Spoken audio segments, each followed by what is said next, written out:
మాతృదేవోభవ. ఆషాఢ మాసంలో బోనాలు పండుగ చేస్తూ ఉంటారు మన తెలంగాణ ప్రాంతంలో. కొన్ని ప్రాంతాలకు మాత్రమే ఇది పరిమితం, కొన్ని ప్రాంతాల్లో జరపరు. ఏదేమైనప్పటికీ బోనాలు చేయటం అవసరమా అనేది మనం ఇప్పుడు చర్చించుకుందాం. అవసరమా అంటే అవసరమే, అవసరం లేదుగా లేదు. ఇదేంటి రెండు మీరే చెప్తున్నారని అనుకోవద్దండి. ఎందుకంటే భగవంతుడి దగ్గరికి వెళ్ళాలి. ఫస్ట్ భగవంతుడి దగ్గరికి మనం వెళ్ళాలి. భగవంతుడి దగ్గరికి వెళ్తే ఏంటంటే భగవంతుడు ఏకో విష్ణు అనే ఆయన ఒకడే.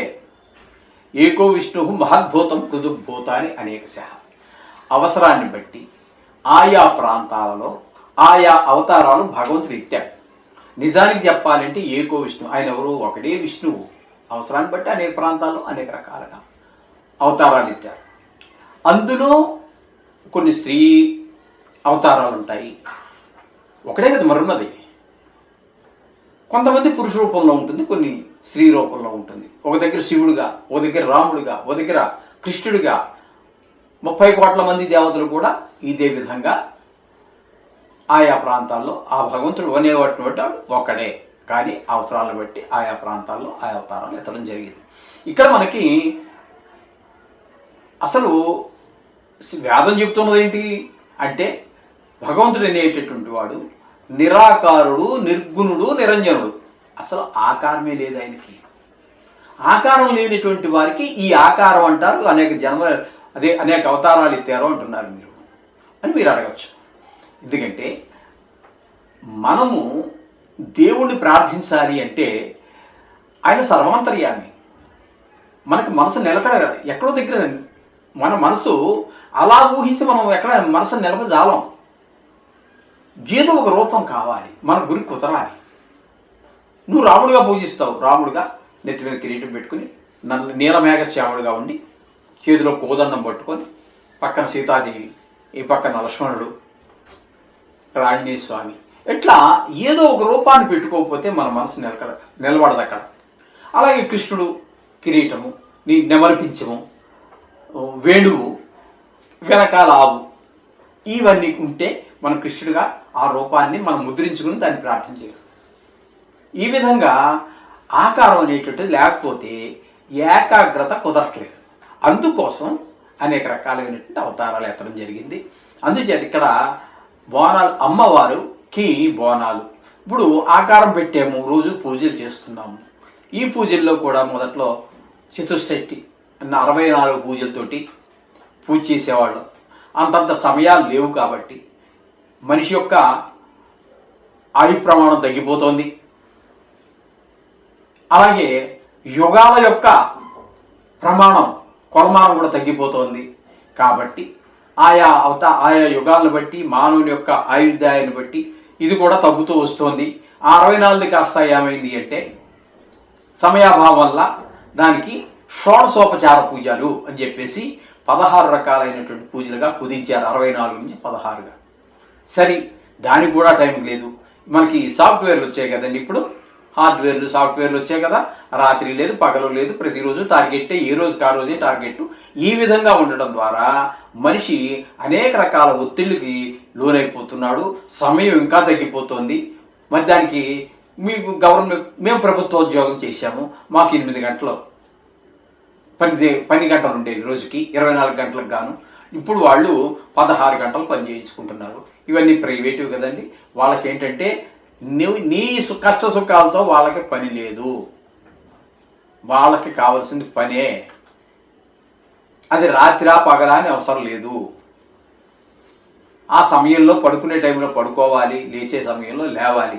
మా జీవితం ఆ భగవంతుడి యొక్క అనుగ్రహంతో అలాగే జరిగింది. పగలంతా పనిచేసాం, రాత్రి పడుకున్నాం, అది 8 గంటలు మాత్రమే పనిచేసి ఈ విధంగా మా జీవన విధానం జరిగింది. ఈ సాఫ్ట్వేర్లు వచ్చాక ఆ రకమైనటువంటి జీవన విధానం లేదు. రాత్రి అది పోని కంటిన్యూ అంటే అది కాదు. 15 రోజులు అట్ట 15 రోజులేమో ఇట్లా అంటే 15 రోజులు రాత్రి వేళ పని చేయాలి, 15 రోజులు పగల పని చేయాలి. అది కూడా కాదు, సగం రాత్రి సగం పని, ఇదో రకం. మళ్ళీ మనిషి ఆరోగ్యం ఏమైపోతుందండి? ఈ శరీరం దాన్ని తట్టుకోవాలి కదా. అవన్నీ అక్కర్లా వాళ్ళకి. ఆ విధంగా జీవన విధానంలో మార్పులు వచ్చేసాయి. మీరు ఆ షోడశోపచార పూజలు కూడా చెయ్యలేనటువంటి 5 నిమిషాలు కూడా దేవునికి కేటాయించలేరు. మీ తల్లిదండ్రులు పాదానికి నమస్కారం చేసుకోవడే టైం లేదు. మీ భార్యతో ముచ్చటగా 3 ముక్కలు మాట్లాడే టైం లేదండి వాడికి. కళ్ళు మూతలు పడిపోతూ ఉంటాయి. ఆ భార్యామణం లేకపోతే వాళ్ళ అమ్మగారు తీసుకొచ్చి పక్కన ఎవరైనా ఆయన కష్టపడిపోతున్నావు చూడరా, ముందు భోజనం చేయరా అని అక్కడ పెడితే ఆ భోజనం అలాగే ఆవిడ దగ్గరుండి చేస్తే సరే. లేదా ఆ భోజనం అక్కడే ఎండిపోతుంది అలాగా. లేదు, భోజనం చేసే టైం లేదు. 2 నిమిషాలు తల్లిగారి పాదాలకు నమస్కారం చేసుకునే టైం లేదు. భార్యతో ముచ్చటగా 3 ముక్కలు మాట్లాడడానికి లేదండి. ఈ రకమైనటువంటి జీవనశైలి వచ్చేసింది. ఇక్కడ కూడా మరి భగవంతుని వెళ్దామా? వదలద్దు. దీనికి లమిత్యాది పంచపూజ అని పెట్టారు. ఇది 1/2 నిమిషం. ఈ 1/2 నిమిషంలో దాన్ని ముగించుకుని వదులుకోలేక ఈ విధమైనటువంటి పరిస్థితులు ఉన్నాయి. అయితే నిజానికి దేవతకి ఈ దేవతకి భోజనం అవసరమా? దేవుడికి భోజనం ఎందుకండి? దేవుడికి నిద్ర ఏంటండి?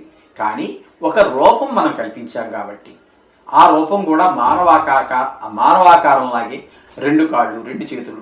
కొన్ని మంది దేవతలకి సహస్ర బాహువులు ఉండొచ్చు, కొంతమందికి 1000 ఉండొచ్చు, కొంతమంది 16 ఉండొచ్చు. మొత్తం మీద బాహువులు, ఈ తల, కాళ్ళు ఇవన్నీ మానవ రూపాన్ని పోలే ఉంటాయి. కాబట్టి వాళ్ళు దేవతాబుద్ధులు ఉన్నప్పటికీ రూపం మాత్రం కొంచెం చాలా వరకు మనకి మానవ రూపానికి సంబంధించి ఉంటాయి. కాబట్టి వాళ్ళకి ఒక నైవేద్యం అంటాం. మామూలుగా అందరికీ రోజు చేసే పూజలో మనం అరటిపండు, బెల్లం ముక్కో, వడపప్పు, బెల్లం పానకము ఏదో మన శక్తికి తగినట్టుగా అక్కడ ఆ దేవుడికి సమర్పించి మనం తీసుకోవటం మనకు సాంప్రదాయం. అలాగే మరి అమ్మవారికి కూడా బోనాలు అంటే ఏమి అది ఆ పదం భోజనాలేనండి. వాడుకలో బోనాలు అయింది. అది భోజనాలు అంటే ఆ రోజున అమ్మవారికి వీళ్ళు మడిగా అమ్మవారి భక్తులు ఎవరైతే ఉన్నారో ఆ స్త్రీలు పొద్దుటే లేచి సూర్యోదయానికి పూర్వమే లేచి తలార స్నానం చేసి చాలా పవిత్రమైనటువంటి మనసుతోటి చక్కగా భోజనాలు అవి తయారు చేసుకొని పట్టు చీరలు, నగలు, నట్రాన్ని పట్టుకొని మేళ తాళాలతోటి బంధువులతోటి మిత్రులతోటి కలిసి ఆ దగ్గరలో ఉన్నటువంటి ఆ అమ్మవారి గుడికి వెళ్ళి అక్కడ వంటలు చేసుకునేవారు కొంతమంది. అయితే కొంతమంది అక్కడికి వెళ్ళి పూజలన్నీ చేసుకొని అక్కడే వండుకొని అక్కడే ఆమెకి నైవేద్యం పెట్టి కొంతమంది జంతు బలులు కూడా ఇస్తున్నారు. మరి అది మంచా చెడ్డ అనేటటువంటిది దాని గురించి కూడా చాలా కాంట్రవర్సీలు ఉన్నాయి. అంచేత దాని గురించి ఇప్పుడు మనం ఆ సబ్జెక్టులోకి వెళ్ళవద్దు.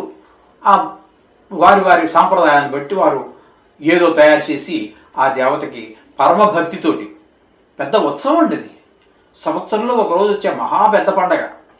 ఆ పండగలాగా వాళ్ళు పట్టు వస్త్రాలు అవి ధరించి పవిత్రమైన మనసుతోటి అమ్మవారిని వేడుకొని ప్రార్థించి ఆవిడికి ఆ భోజనాలన్నీ ఆవిడికి నైవేద్యం సమర్పించి తదనంతరం వీళ్ళంతా తింటూ ఉంటారు.